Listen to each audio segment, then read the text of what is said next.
Hi, I'm Mia and I work for Housing and Conference Services, and today we'll be going through the residence application for first-year guaranteed students.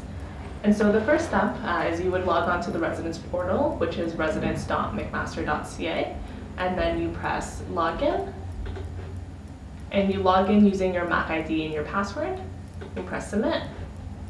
Okay. So when you first log in, it'll give you two tabs. The first tab is I'm applying, and the second tab is I currently live in residence. And the reason why there are two tabs here is when you're living in residence, you'll use the residence portal again for initiating maintenance requests. And so you have to make sure that you're on the I'm applying tab, and then you click here to view/start your application, and then it'll open up terms for you to apply for residence. So first year students will be applying for September 2018 to April 2019. So you press on that term, and then you press save and continue. And then the first screen you'll see will be the welcome screen. So make sure you read through everything on here very carefully, because it'll give you a good overview of the rest of the application. And then once you've done that, press save and continue.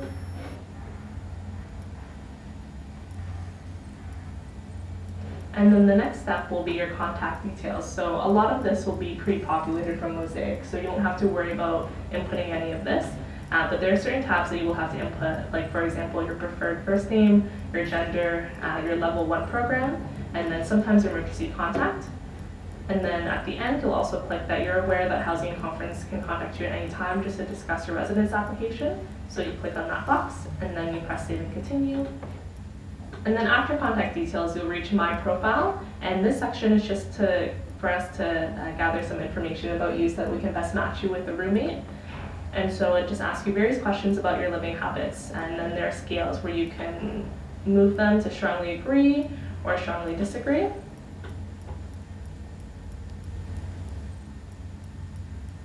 And then it'll also ask you about lifestyle-themed communities as well. And so these are just themed communities in residence with particular rules around them, like for example, quiet community, an alcohol-free community, an all-female community, and you just have to indicate the level of interest you have in living in one of these communities. And then after you're done that, you press save and continue. And so the next step is Living Learn Communities, or LLCs. And so these are really awesome ways to enhance your learning outside of the classroom. And we have designated themes in these particular communities related to particular interests that you may have. And so you can take a read through these different LLCs that we have here. And when you're in an LLC, all the programming will be related to the LLC that you're in, which is great because then you'll be able to meet other people who have the same interests as you as well. And then at the bottom here, you can just rank your choices for which LLCs you prefer, and there are drop-down menus for each of them, so you can just select the ones that you prefer there. And then once you're done making your selection, you just press save and continue. And then it'll open up an LLC supplementary application. And so this is just for us to get to know better why you'd like to live in that particular community. And so you just fill out these questions whenever you're ready. You don't have to fill it out when you're completing your application in the first time. You can always go back in later and fill it out. And then when you're done that, press save and continue.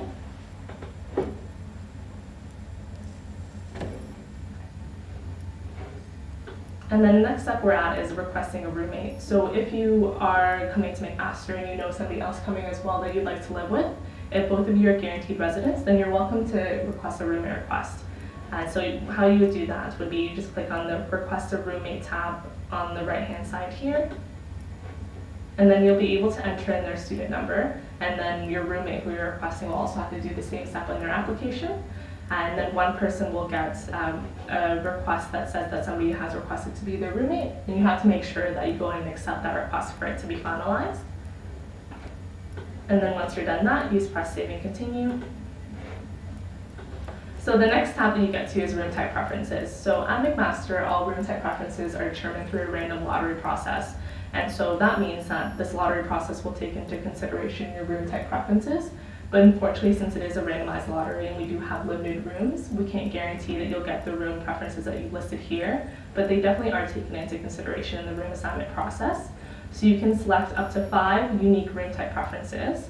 And we do recommend that you select all 5, but a minimum of 3 is needed in order to move on to the next step.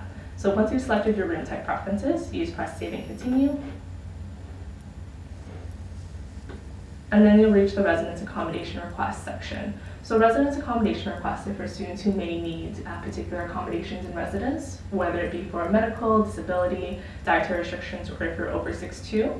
And the reason why we have this is just so we can be sure to assign you to a room that best meets your needs. And so you could take a read through all the information on this page here. And then at the bottom of it, it'll ask you if you require residence accommodation requirement. So you have the two options of selecting yes or no. If you select no, then it'll take you automatically to the next step. And then if you select yes, it'll take you to the information that you'll have to complete for a residence accommodation request. And so if you selected yes, it brings you to accommodation type, and you just have to indicate what your accommodation is. And then you press save and continue. And then it brings you to accommodation details. And these are just a few questions that we ask from you, just so we get a better understanding of your accommodation needs. And so you can go back in and fill these out. And then you just press save and continue.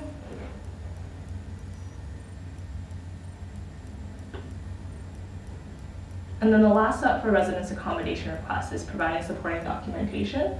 So you would just upload your files here, and we have information on our website at housing.mcmaster.ca as to what information we may be looking for supporting documentation. And you can always go back on your application and add it in later. You don't have to complete it the first time that you're going through it. And we do have a template as well, and a link to it here that you can complete by taking it to your doctor or whoever needs to fill it out. And press save and continue when you're done. And then the next step is meal plans. And so we have a variety of different meal plans you can choose to have in residence. And so you can take a look at which one you think might best fit you.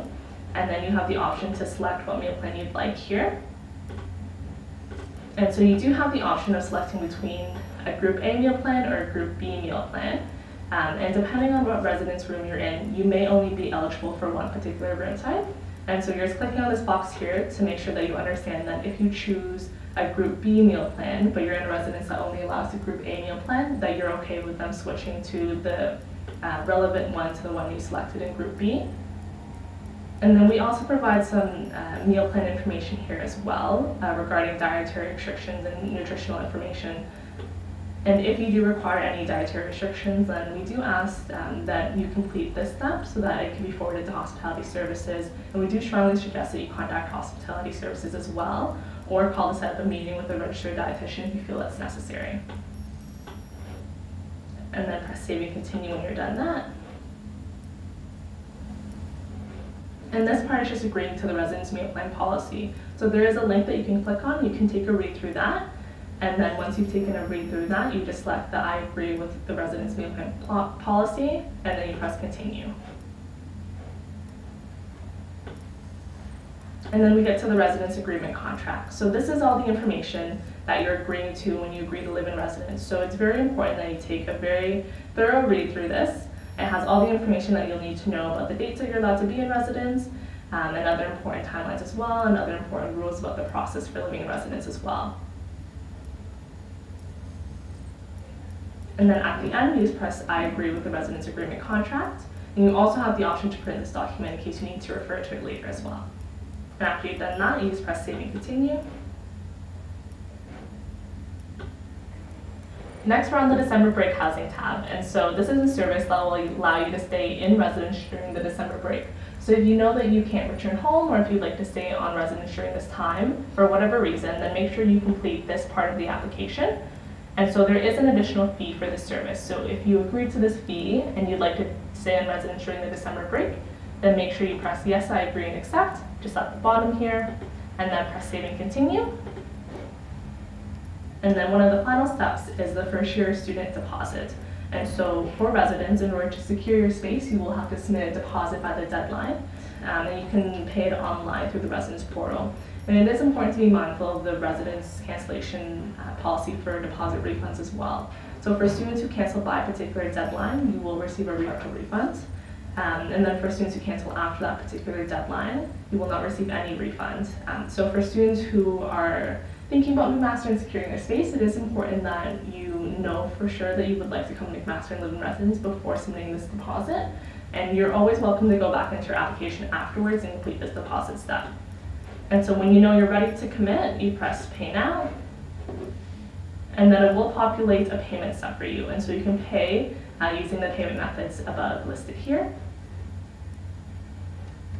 And then when you're on this step, make sure that you allow the transaction to process fully to avoid any complications with your transaction going through.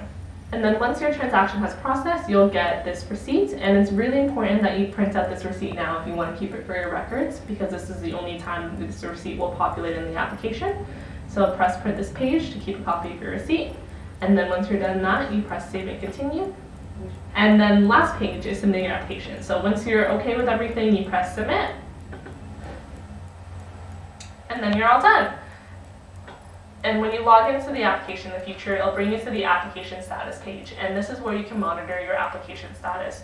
So later on, when you get your room assignment, you'll be asked to upload a photo of yourself for security reasons, just to the application status part. And this part here will show you when you applied, if your deposit was paid, and if your application is complete. And then if you submitted a residence accommodation request as well, it'll give you the status of your residence accommodation request here. And typically we don't look at them until mid-July or further on into the summer. So don't worry if it doesn't say anything here yet. And then another really important part of your residence application as well is your messages box. So you can find that by clicking on your name in the top right-hand corner here, and then it'll say messages. And so when we send communication to you, you'll get communication to your McMaster email and to this messages section on the residence portal. So it is important that you check it frequently throughout the summer, just so you don't miss any important communication from us. And so when you click on that, it displays all the messages that we sent to you. And if you have any other questions, then feel free to contact us at Residence Admissions, or look on our website at housing.mcmaster.ca.